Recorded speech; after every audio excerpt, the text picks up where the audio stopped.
situations, if it's a concept. You can make certain things bold that you want to emphasize. You can italicize things.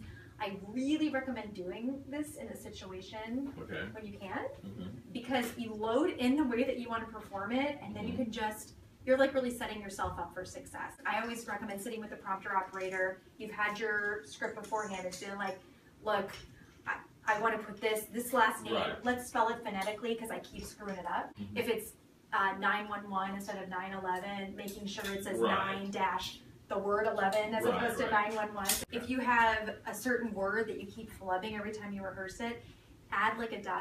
before it so you know to like take a breath and then say the word. So you have permission to do so much in here. So then when it actually comes time that you're live on air, you just go.